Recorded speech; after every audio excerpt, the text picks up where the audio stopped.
नमस्कार दोस्तों, IBC 24 की खास पेशकश में आप सभी का स्वागत है। मैं हूं नवीन सिंह। IBC 24 का स्पेशल बुलेटिन इस वक्त प्रयागराज से सीधे आपके लिए। दरअसल 12 दिन बचे हैं सनातन के सबसे बड़ा मेला लगने में और उसके पहले हमारी कोशिश है कि हम आपको कुंभ की तैयारियों की एक एक तस्वीर दिखाएं, एक एक रंग से, एक एक कलर से आपको अपडेट करवाएं। तो आज हमारे स्पेशल बुलेटिन में खबरों की शुरुआत करेंगे। सबसे पहली खबर जो आपको जानना इसलिए भी ज़रूरी है क्योंकि आप ये अंदाज़ा लगाते हैं कि सनातन के जो ध्वजवाहक हैं, जो अखाड़े हैं, जो साधु संत हैं, आप ये अंदाज़ा लगाते हैं कि साधु संत लंगोट में और धोती कुर्ते में चलते हैं, कमंडल हाथ में लिए रहते हैं। लेकिन अब दौर बदल चुका है। अब साधु संत भी हाईटेक है, लैपटॉप चलाते हैं और बड़े ट्रेंडी लैपटॉप चलाते हैं, मोटरसाइकिल्स पे घूमते हैं। और सबसे खास बात कि ऐसे संत उच्च शिक्षित हैं, हाईली क्वालिफाइड है। कोई इंजीनियर है, कोई डॉक्टर है, कोई MBBS करके आया है, कोई PhD करके आया है। और सबसे ज़्यादा उच्च शिक्षित संतों की भरमार निरंजनी अखाड़े में है। फिलहाल आप हमारी ये रिपोर्ट देखिए।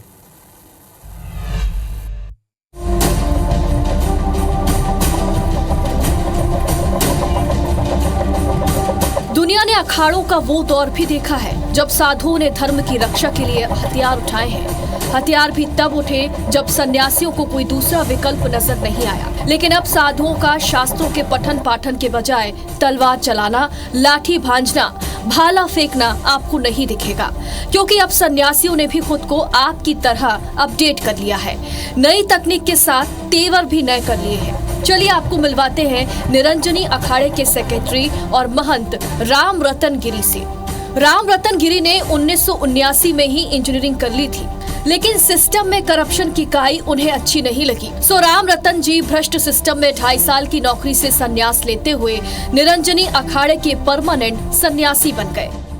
जी हाँ, मैं इंजीनियर हूँ और हमारे पंचायती अखाड़ा श्री निरंजनी में ज़्यादातर पढ़े लिखे आत्मा है। वो सर्विस भी की है सेंट्रल गवर्नमेंट की। मेरा तो थोड़ा ठेकेदारों की प्रति मैं यार ये क्या चक्कर है, भ्रष्टाचार है। तो फिर मेरा मन जो है ना, फिर मैं सत्संग में भी जाता था और हमारे जो गुरुजी थे सत्संग में थे, तो फिर मैंने उनके पास गया। उन्होंने कहा कि आप जो हमारा अखाड़ा है निरंजनी अखाड़ा, वहाँ सीधे जाइए, हम तो चेला बनाते नहीं है, अखाड़े में बनाते हैं। निरंजनी अखाड़े में 70% सन्यासी उच्च शिक्षित हैं। ये अकेला ऐसा अखाड़ा है जहाँ सबसे ज्यादा पढ़े लिखे साधु सन्यासी हैं। लेकिन ऐसा नहीं है कि अकेला निरंजनी अखाड़े में ही पढ़े लिखे साधु सन्यासी हैं, बल्कि शैव संप्रदाय का अग्नि अखाड़ा भी वैदिक परंपराओं में उच्च शिक्षित गुरुओं का गढ़ है। अग्नि अखाड़े के डॉक्टर साधनानंद बता रहे हैं कि किस तरह वो योग विद्या में PhD कर अग्नि अखाड़े के लक्ष्य को पूरा करने में अपनी आहुति दे रहे हैं।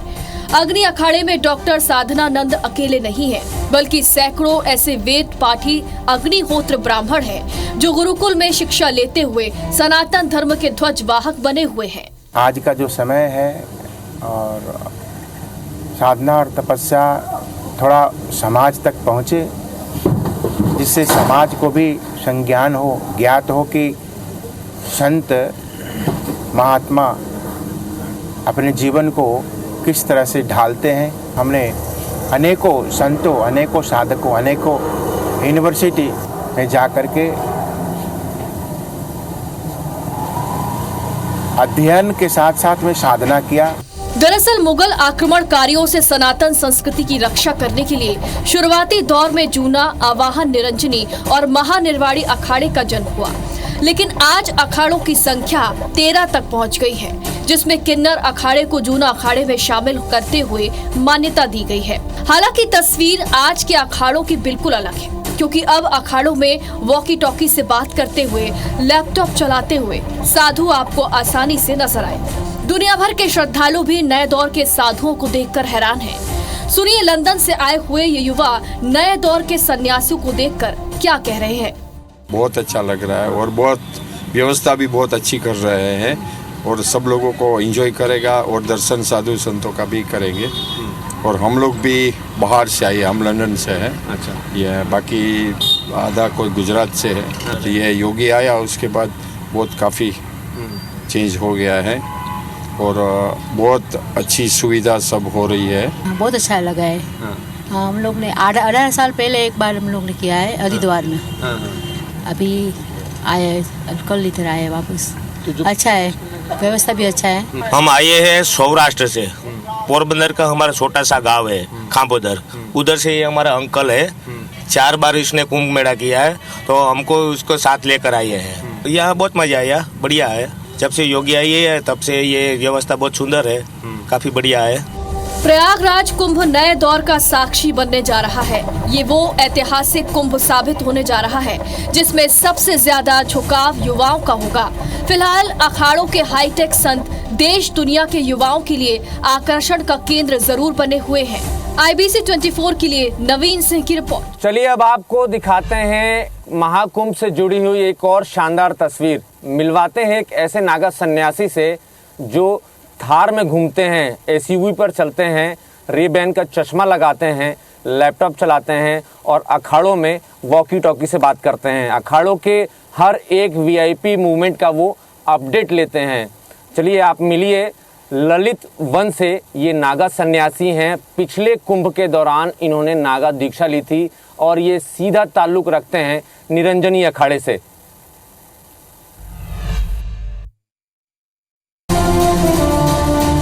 एक नागा सन्यासी जो रेबैन का चश्मा पहनता है, एक सन्यासी जो अखाड़े में वॉकी टॉकी से बात करता है, सन्यासी जो योग साधना भी करता है, एक सन्यासी जो थार में घूमता है।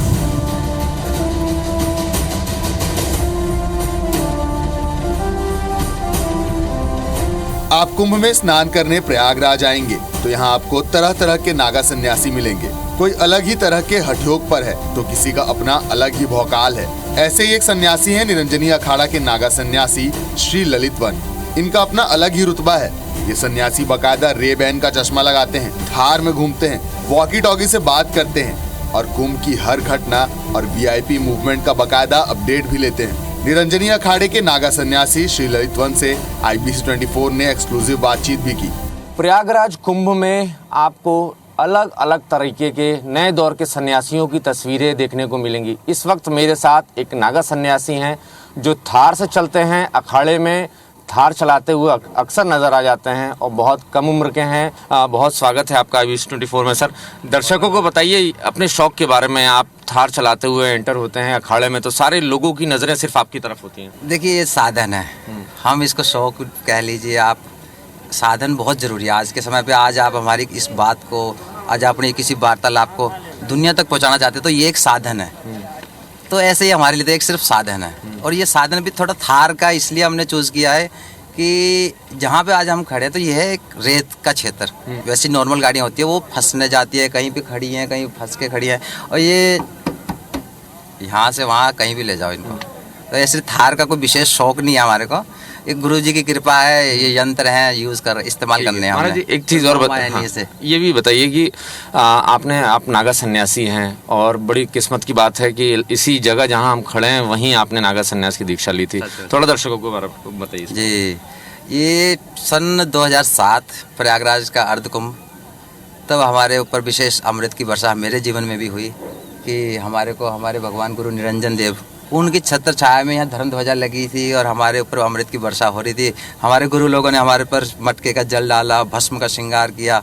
फिर हमारे को दिगंबर की दीक्षा जो प्रक्रिया होती है, हमारी गुप्त प्रक्रिया होती है, वो आप लोग हमारे तक ही रहने दीजिए। वो हमारे साथ वो प्रक्रिया का हमने निर्वहन किया और फिर हमारे को नागा साधु होने का अवसर प्राप्त हुआ और आज तक हम इस नागा सेना में शामिल है। जो नागा की दीक्षा होती है, आपके अंदर ऐसा जोश होता है कि आप धर्म के लिए आप शरीर को आहुति देने का आपको अवसर प्राप्त हुआ। जैसे आज हमारे फौजी होते हैं, जवान होते हैं, उनको आर्मी में, सेना में जाते हैं तो एक गर्व मिल होता है ना कि हम इस देश के लिए कुर्बान हो जाएंगे।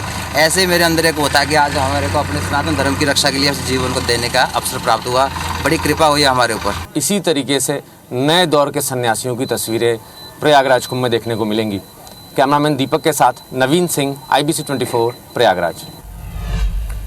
13 तारीख से महाकुंभ की औपचारिक शुरुआत हो रही है। 14 तारीख को मकर संक्रांति के मौके पर पहला शाही स्नान है। जाहिर सी बात है पूरी दुनिया के सनातन धर्मी महाकुंभ में आने की कोशिश करेंगे, ये आने ही वाले हैं। तो जाहिर सी बात है उत्तर प्रदेश की सरकार ने भी बड़े इंतज़ाम किए हैं। ना सिर्फ उत्तर प्रदेश की सरकार ने, बल्कि सिविल सोसाइटी के लोगों ने भी अपनी तरफ से काफ़ी सारे इंतज़ाम किए हैं। आप देखेंगे शहर की पूरी तस्वीर अलग नज़र आएगी, आपको वॉल पेंटिंग शहर की दीवारों पर नज़र आएगी और ट्रेडिशनल आर्ट है। इन वॉल पेंटिंग्स में आपको दुनिया भर के सनातन धर्म के मठ मंदिरों के दर्शन होंगे, संन्यास परंपरा के महापुरुषों की तस्वीरें नज़र आएंगी और वो भी ट्रेडिशनल आर्ट के ज़रिए। अविनाश पाठक हमारे संवाददाता हैं, उनकी ये रिपोर्ट ज़रूर देखिए।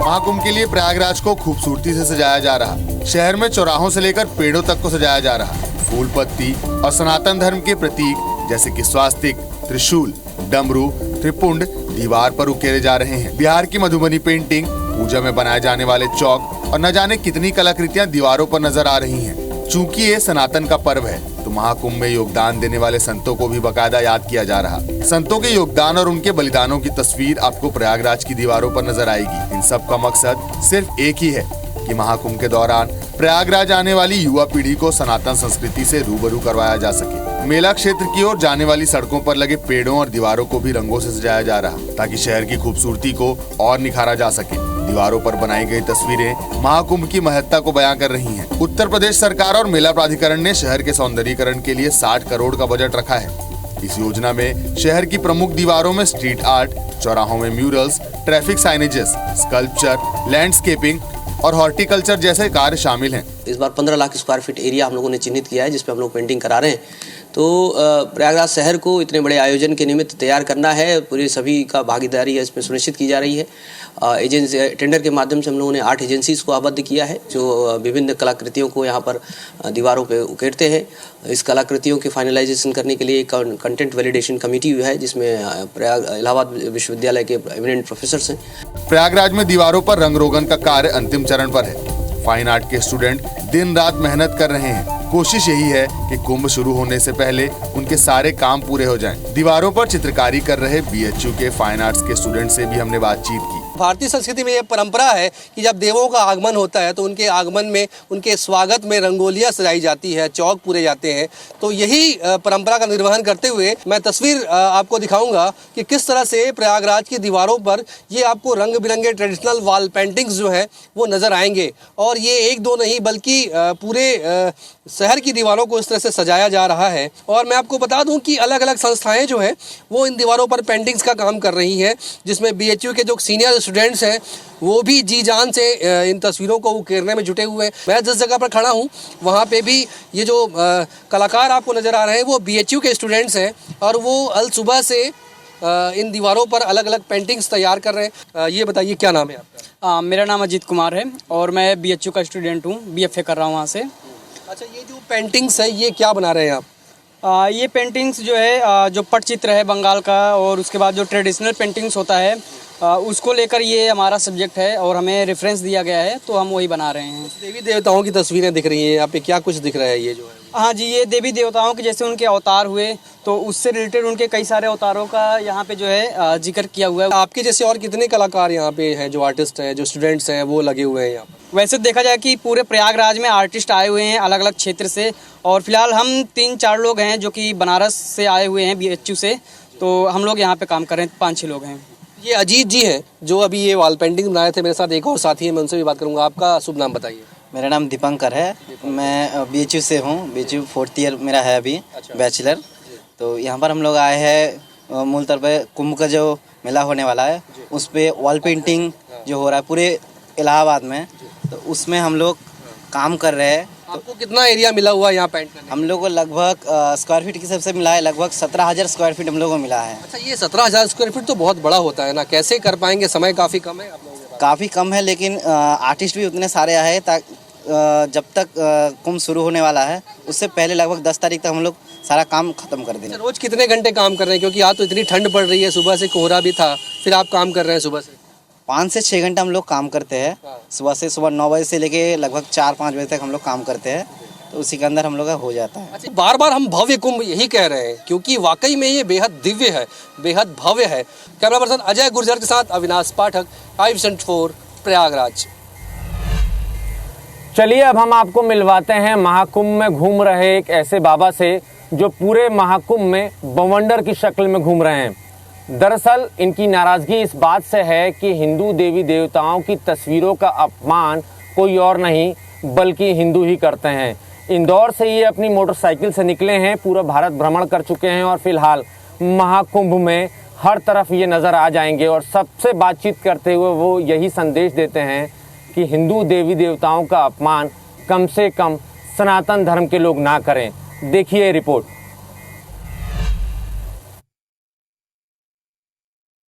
हमें एक बवंडर बाबा मिल गए। इनका भैया एक ही फलसफा है, हिंदू देवी देवताओं के फोटो प्रतिमा का अपमान अब नहीं सहेगा हिंदुस्तान। ये देखिए इन्होंने लिखा है, सनातन धर्म के चित्र का अपमान बंद हेतु यात्रा, अखबार, पेपर, कपूर, अगरबत्ती, पटाखे, तमाम चीजें जैसे बैनर, ये जो भगवान के इसमें चित्र होते हैं वो नहीं होना चाहिए क्योंकि उससे उनका अपमान होता है, बाद में वो कूड़े में चला जाता है। यही संदर्भ होगा।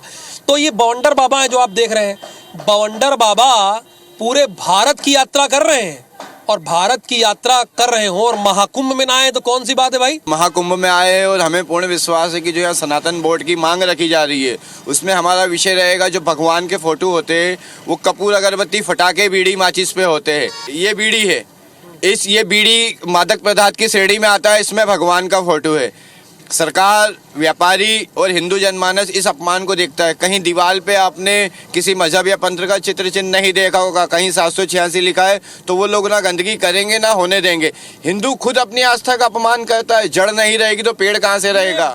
तो अभी तक इसका कुछ असर हुआ कि नहीं? असर हुआ है। कहाँ हुआ है? इसका असर हुआ है।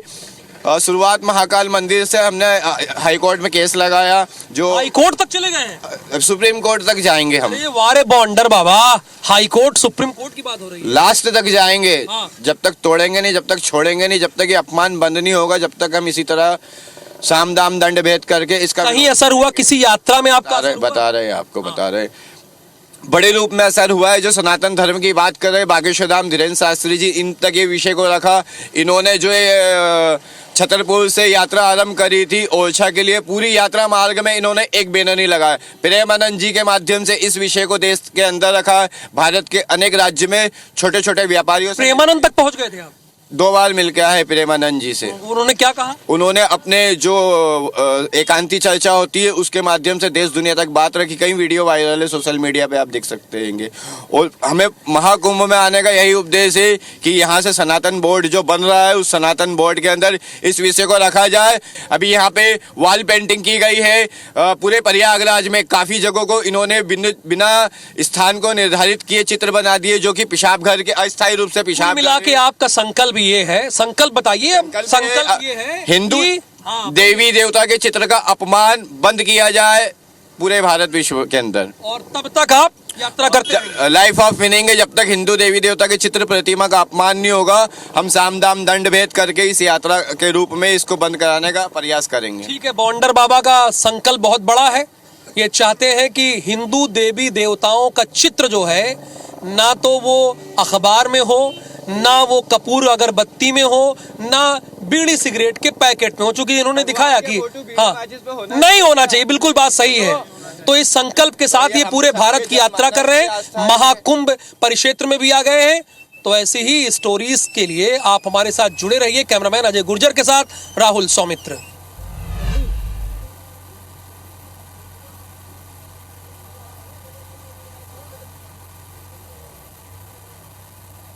देखिए, महाकुंभ की औपचारिक शुरुआत 13 जनवरी से होने जा रही है। ऐसा नहीं है कि सिर्फ आप और हम ही लोग सनातन के सबसे बड़े मेले के रंग में रंगे हुए हैं। इलाहाबाद, जो कि अब प्रयागराज जिसे कहा जाता है, प्रयागराज के स्कूलों में भी इसका असर अब नज़र आने लगा है।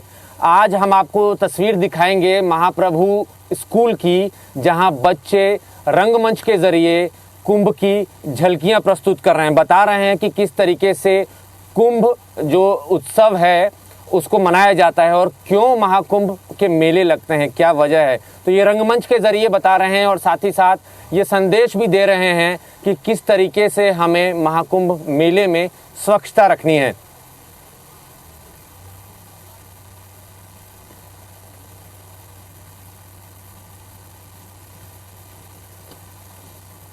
ठीक है, डन।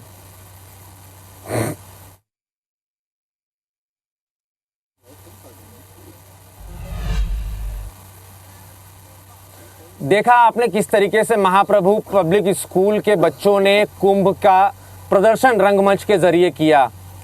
हम भी अपने बुलेटिन में लगातार आपको ये बताते रहे कि मेले में किस तरीके से रंगत धीरे धीरे बढ़ रही है और 13 जनवरी के लिए प्रशासन और उत्तर प्रदेश की सरकार ने क्या तैयारियां की है। स्वागत है आप सभी का। सभी 13 तारीख से शुरू होने जा रहे हैं महाकुंभ के औपचारिक मेले की जब शुरुआत होगी तो आप सभी उस मेले में भी शामिल हो। फिलहाल हमें इजाज़त दीजिए और देखते रहिए IBC 24। नमस्कार।